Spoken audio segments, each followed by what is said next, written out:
Hi, everyone. My name is John Faulkner. I'm the host of Smarter Systems, Better Care podcast, and I'm here today with Rebecca Herring. She is a seasoned dental director and coach with over 25 years of experience, dedicated to empowering dental teams and transforming practices through innovative leadership and management solutions. Thank you for joining us today, Rebecca. You bet. Privileged to be here. Thanks so much. Absolutely. Just to kick us off, could you tell us more about your background, like your business model and the clients that you serve? Absolutely. As you mentioned, I'm a director of healthcare operations and a seasoned coach. I love working with dental practices with not only the dentist himself, but working with his teams to find sometimes out of the box solutions for their practice, to find ways for them to grow in not only their production side, but also in their team and their leadership within their practice for team growth, business growth, and strategic growth. Excellent. And then it sounds like you've been around the block a few times in this market as well, which is great. And then what's the core focus of your business today? Like what role are you playing to drive that growth too? Right. And that's a great question. So like I said, for us, it's about helping the practice to grow. And sometimes that's thinking outside the box, like I mentioned, with finding some tools and resources that the dentist may have or need in finding success in that growth, whether that is, like I said, working with a coach like myself, or finding those resources like with virtual assistants that are a great resource that dentists are finding today that can minimize their overhead. But for their in-office team, it's helping them to find resources to take some of those time-consuming tasks like insurance verification, phone support, taking that off of their in-office team and taking that to the back office and allowing their in-office team to focus on the patient experience, those check-ins, checking them out, sitting down with those treatment presentations so that those case presentations with their patients can be very informative, not rushed, and being able to have a really detailed conversation in depth, utilizing some of the tools I think that a lot of practices are using, which is AI,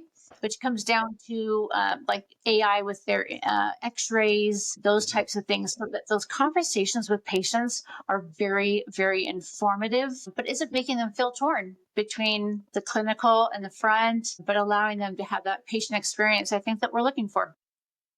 Yeah, that's really, I think, the ultimate goal, even from, the field of dentistry to others medical specialties as well. They always want to spend more time with the patient, more face-to-face time, not like the verbiage I hear is described as, staring at a computer.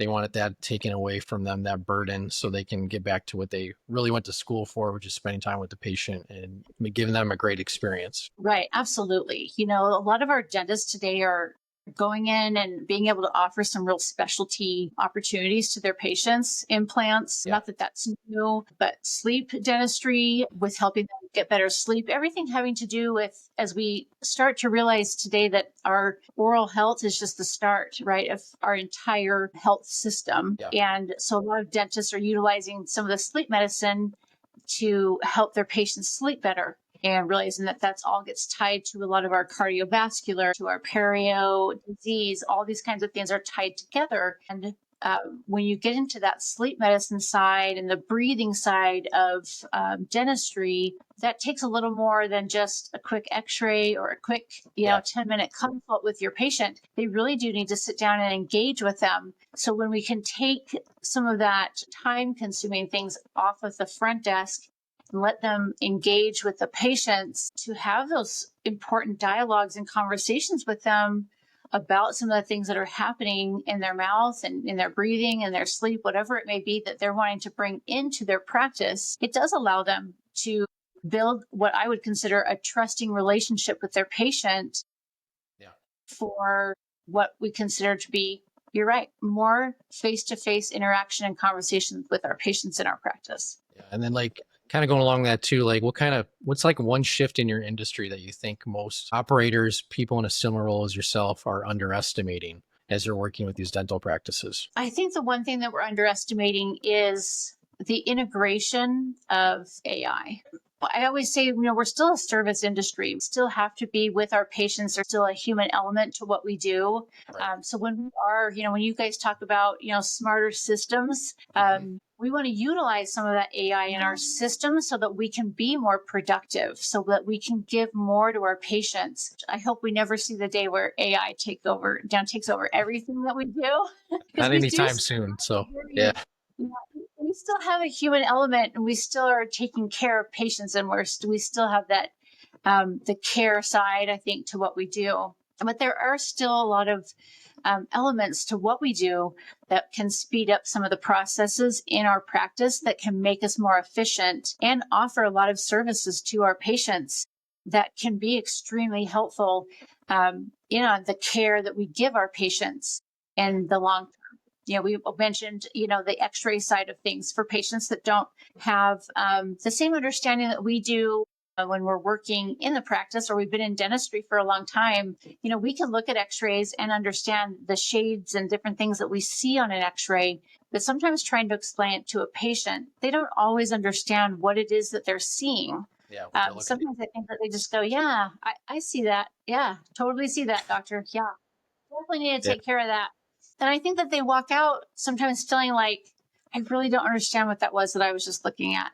yeah, But when we can add the AI aspect of it, and we can have, the depths and uh, the markings and the colors, and we can walk them through, showing them what it is that they're seeing, I think our patients walk out more educated, and they understand when we say, hey, here's 6 months ago, here's your x-ray today, see yeah. how that shading has changed, and we really want to,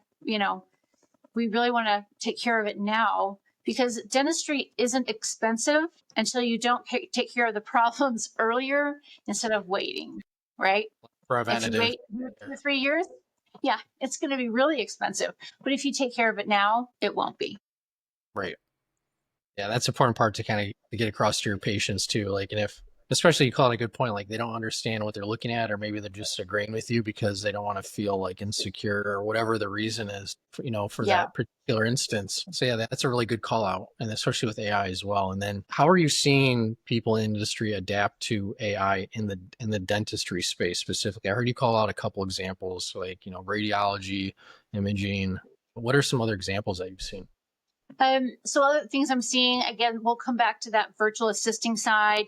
Yeah, With our front desk, sometimes we went through the Great Recession where everybody was like, I'm out of here, I'm going to go yeah, find something else. COVID taught us quite a bit about um, utilizing our business in a way that kept our team safe.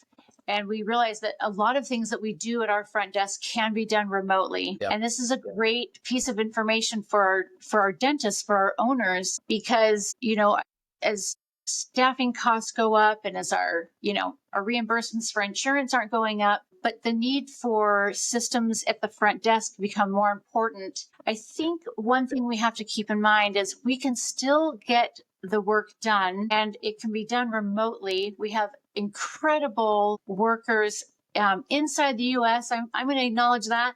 But we also have great workers that are outside of the US who are ready to come and support any US business, but particularly dentistry. And I think this allows dentists to also consider some of the things that they've been talking about for a long time, which is, I need phone support after hours. And, we need people to support the business and reach out to patients, between 5 and 8 o'clock at night. Well, that's really hard to ask of our team members here in the yeah. US to stay and work late, right? But Mhm. we want to support our patients. We still want to reach out to them. We still want to offer them support when they need it. But they're also working during the day. When I say, think outside the box on how, we can support your practice, it's not about replacing people at the front desk. It's about enhancing what happens at the front desk. And by allowing and supporting a virtual team member on your team, and really, inviting them into the culture of your practice, they really can start to do some of these things, because they're 12, 13, 14 hours ahead of where Right. we are in the United States. So for them, they're great hours for them, right? They can still be with their families, but they're happy to work from 5 to 8, 9 o'clock at night, whatever works for your demographic of patients, to support those phone calls, reaching out to patients. Hey, we're so grateful to catch you at home. doctors really wanted me to get in touch with you. He's concerned. We haven't seen you for a year. Let's get you back in the practice. Let's get your teeth cleaned. Let's assess and do a reassessment on that crown. We don't want it to get any worse. Those types of things, right, can help support and grow your practice. These are some of the tools that we utilized in our dental practice about 5 years ago when we brought on a team of Yeah. virtual assistants to support our practices. And it was a huge success. We saw it was a game changer for us. Amazing. Just Yeah. that slight change, right, of just having some support where we needed it. And then on Fridays when our practice wasn't open. Yeah. That's amazing to open up the window. And then the follow up, I think, is a big thing you call out too. Yeah. How are your VAs, like your virtual staff, adapting to AI? Do you use it today in their work, or I'm just curious, is it part of that? Well, that's what's so great about, utilizing a virtual assistant from offshore is that they are so intelligent, they are so Yeah. smart, and they pick up on things really quickly. And one of the things we can do is support them by providing them with a very detailed SOP, which can be tailored to the practice, right? So that if you want to utilize AI, they'll pick it up really quick. So if you're utilizing them, let's say within your revenue cycle management process, and you want them to be able to attach these sort of things to your claims before you send them out, that's perfect. I mean, this is new in one sense, but not new in another. We've utilized AI within the insurance companies, right? They're utilizing support of AI as well. And Right. so when we can send everything that we need to with our insurance claims, that process of acceptance, right? No more denials. No, don't send them back. Those virtual assistants that are working for us in our practices can be very detailed in what gets sent to the insurance company. Make sure every single thing that we need to is attached, send it. If it happens to come back and get denied, we don't want our insurance or our in-office team sitting on hold with insurance companies. That is the worst waste of their time. They should be focused on patients and patient care, Right. and let our virtual teams sit on hold, figure out what went wrong with the claim, and then let's get it resent. Detailed to their attention to detail is incredible, and just having them stay on top of things like that is phenomenal. If we need to get us paid, we need to be paid within 30 days. Let's stay on top of it and keep it rolling for the practice. And that efficiency is where they come in, efficiency and stability for the practice. Like I mentioned, we did it 5 years ago, and those virtual assistants we hired 5 years ago are still in our practice, and they hired 3 more. So that stability is incredible. Yeah, that is incredible, and really, I'm sure shortens that revenue cycle lifespan. Well, I'm sure exponentially. That's probably what people are seeing for results. It does support it. Yeah, it does. It does help and support the team and the patients too. Yeah, yeah, that's excellent. Are there any pain points in your operations today, like with your team? There are things that they keep encountering or bottlenecks. So just curious about that too. I think bottleneck wise, just like any business, whether you are working with virtual assistants or you're not, I think is always insurance, right? We're always going to struggle with our insurance companies, no matter what our systems are. They're never perfect. They never pay, as we always wish that they would. But, from any dental practice side, when we are creating a process and a protocol that is the same and consistent, that is where our success comes in, right? When it doesn't matter who, right? We could hire a temp, right? Someone goes out, they've been injured, whatever it may be, and we hire a temp to come in. The best thing we can do is have a protocol or a processes in place and have it detailed, right? And written out so that if someone comes in, right, I should be able to walk in. John, you should be able to walk in, right, to the practice, sit down, read through an SOP for the position, and should, generally speaking, be able to process and support the practice that day, whether you work in the practice or you have never worked in the practice. So we could support them in case of, an emergency or something like that. And that works the same for someone in the practice or even a virtual team member. So that's really where I like to focus, is the leadership side in the practice, where the leaders understand, right, the important pieces like this to the practice, but we also work as a team, and cross training, of course, comes into some of that as well.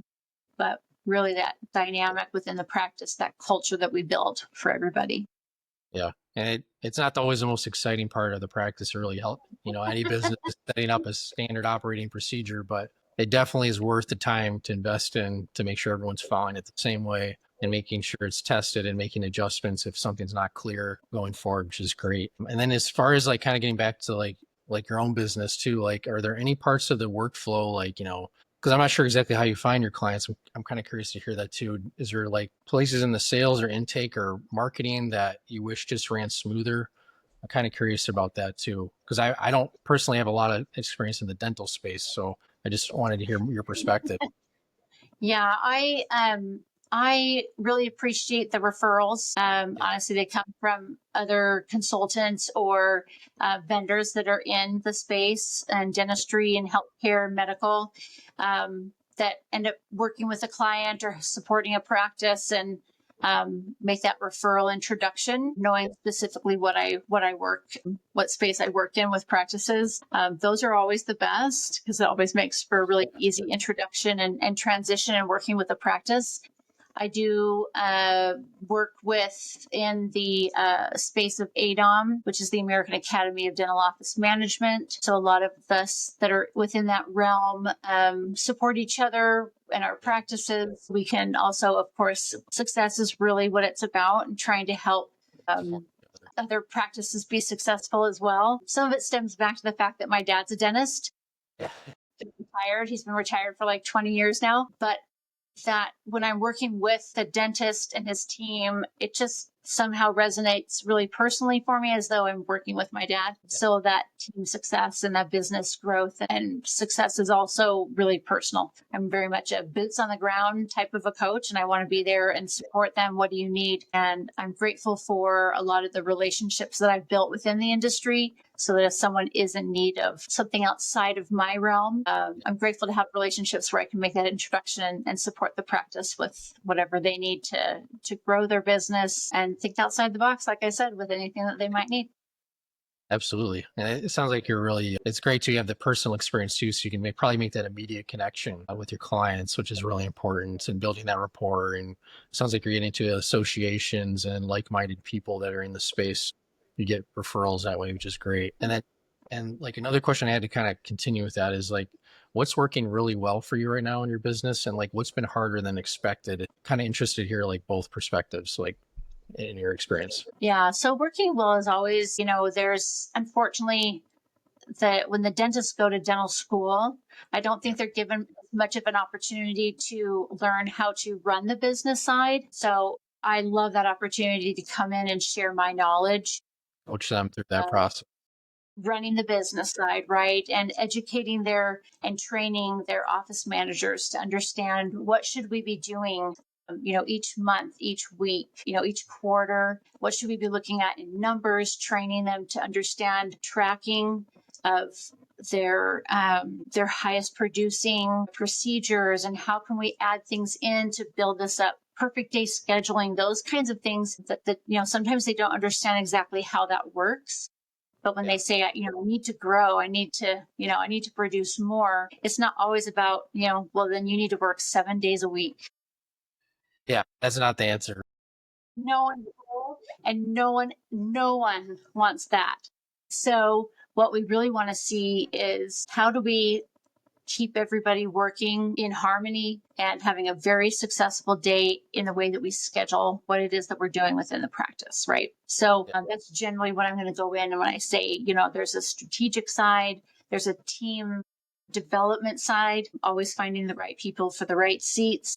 That sometimes can be the way we look at things. Sometimes we have to just shift someone where they're working and finding their passion. Sometimes the struggle is sometimes finding people to be working with. I think that's the case with any business anywhere. Is we always want to have more in that sense of keeping the income steady, but it always just kind of seems to come together, and I'll find them. When I just happen to be out at a conference or networking with different connections that I have.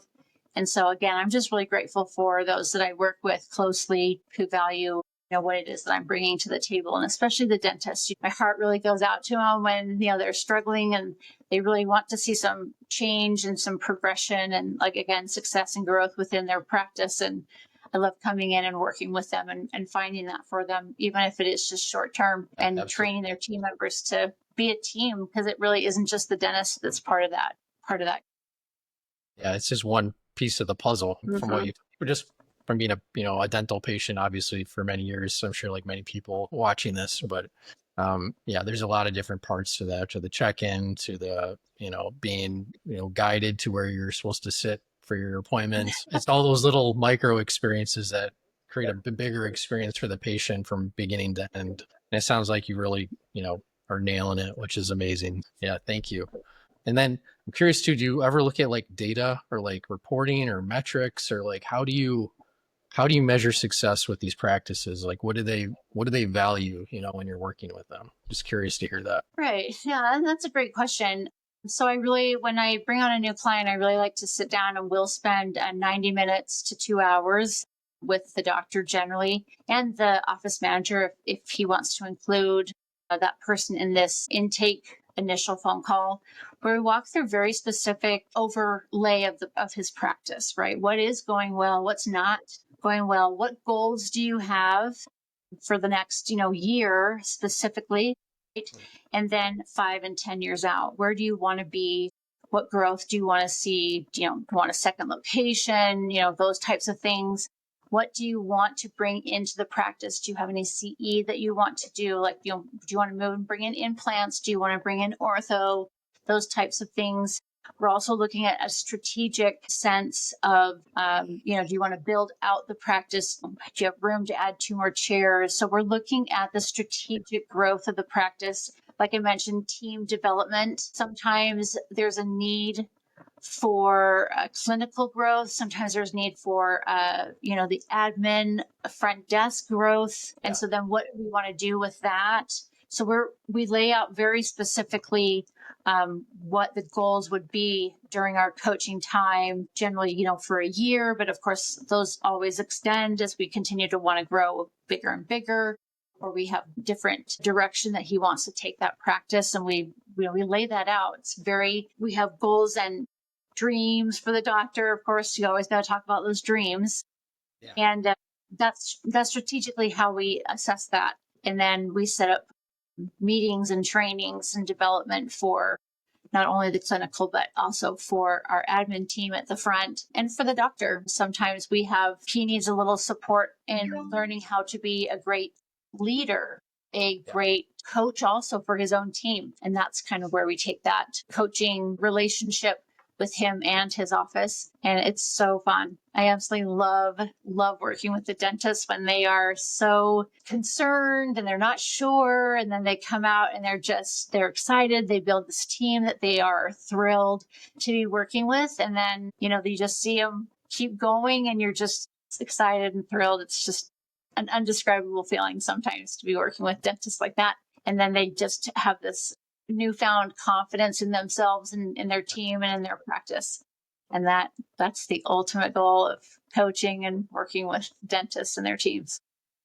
Yeah, that I'm sure that's an amazing feeling to watch that transformation over time. And I'm sure you probably come in, maybe the dentist is not, is they're motivated for whatever reasons, or they're just having, they're just not like mentally there. So I'm sure you're doing a lot of like, hyping them up, getting them like, we can get through this, we can do this. So I can see how you'd be like instrumental to that change. So for sure, absolutely. And then like, what's like your goal? Like, what does success look like in 6 to 12 months? I know you talked about like your dentist, but like, where do you want to go down the road? For me, we've got, I love working with the teams. And one thing that I'm kind of in the works on here, I can't, get too excited, but one thing that, I find or I see at conferences is there's, when dentists take their teams and they invest in them and they Yeah. show them that they're invested and they want them to grow. And as a team, they want to build something together. That is what I think we need more of, from a team perspective. It's easy to go to a conference, right? And the dentist goes over here, and then, the hygienists go over here, and the assistants go over here, and our admin team goes over here. And I think what is hard is at the end of those conference, we go back to our offices and then we all learn something, but we weren't able to pull it all together. That's kind of my next venture is I'd really love to see our teams at the end of these conferences be able to pull it all together and create some type of synergy where they. Yeah, that would be an amazing achievement in itself. What you're working on is trying to get all these different personalities and perspectives and people to jive together and work together towards a common goal, which definitely need a coach for that to get them to work through those processes for sure. It can be done. Yeah. You have to intentionally make that happen. But I love seeing dentists that will invest in their teams in that way and see the value in taking a step away from the practice, even if it's just for half a day, and invest in, as a team. And how do we create the synergy that we need within your team for your practice? It's easy to do it, one-on-one, or, the doctor and I, or the doctor I and his office manager. But as a team, you have to help grow this practice.